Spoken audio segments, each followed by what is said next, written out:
Okay.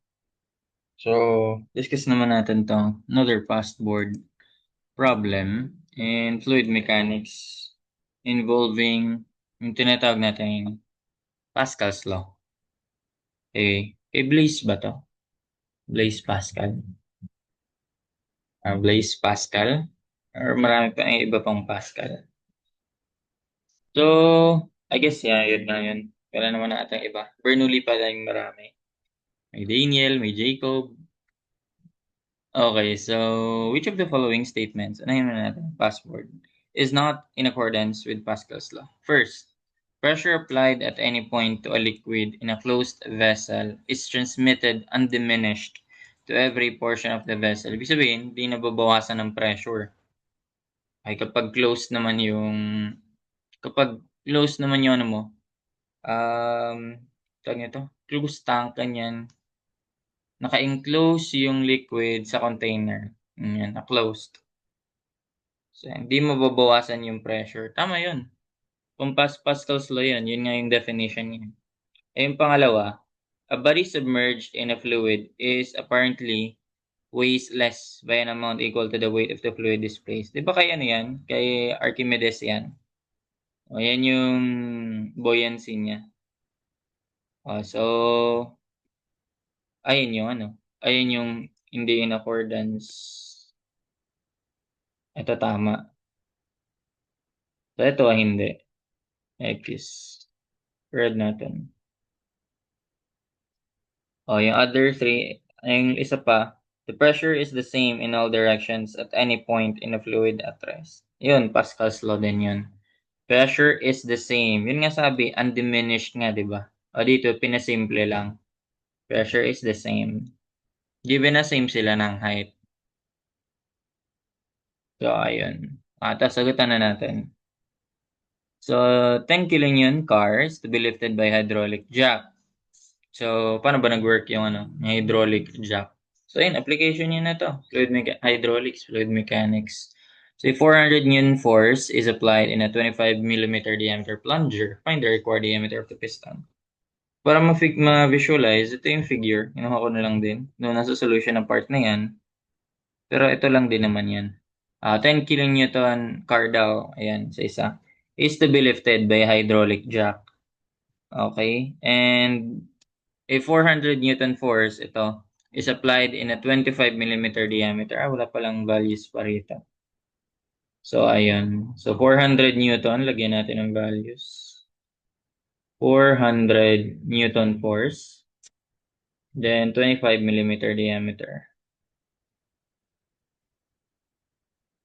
Okay. Find the required diameter of the piston. So, paano ulit ba nag-work yung pressure? Formula natin, pressure is force over area. Ang sabi, equal yung pressure nila, di ba? Sabihin, P1 equals P2. Given na same sila ng height, yan. Same yan ang pressure yun dyan. So, pressure 1 is F1 over A1. Pressure 2 is F2 over A2. Pero for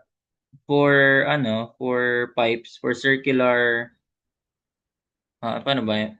Circular cross-section na lang. For circular cross-section,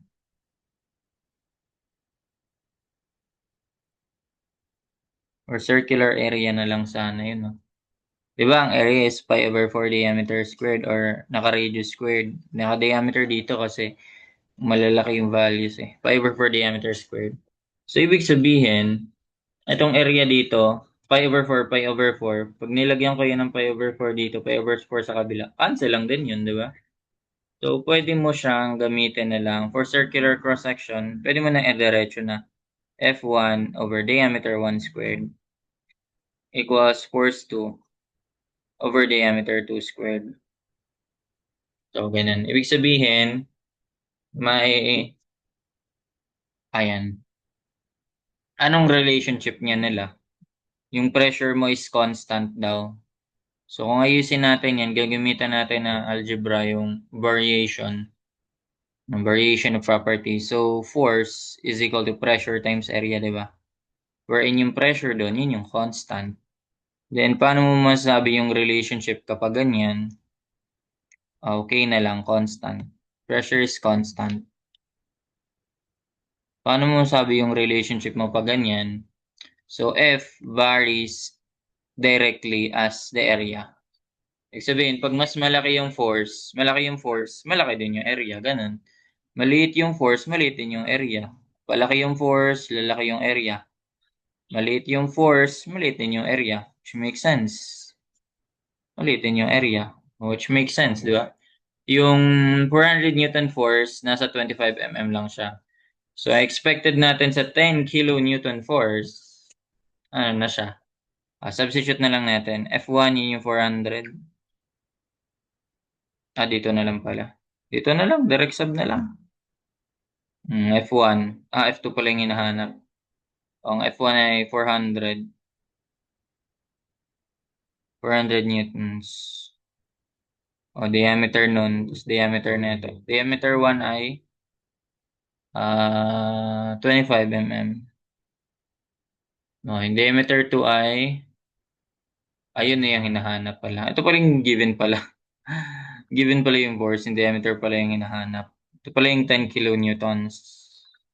O, direct sub na lang yun. 10 kilonewtons.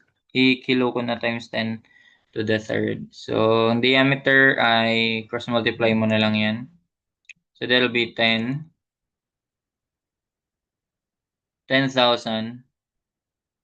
times 25. 10,000 times 25 divide by 400.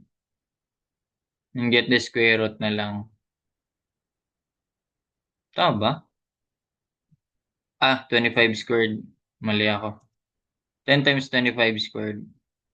10,000 times 25 squared divided by 400. Then we get the square root. Ayan, 125. 125. Tayo, di ba? Mas malaki. So, kanina, 400 lang sa 25. Ngayon, kapag 10,000, mas malaki rin yung kailangan mo kasi they have direct variation. Yung force and area sa Pascal's law. Ayun lang. That's it for this problem. Hope you learned something. Thank you.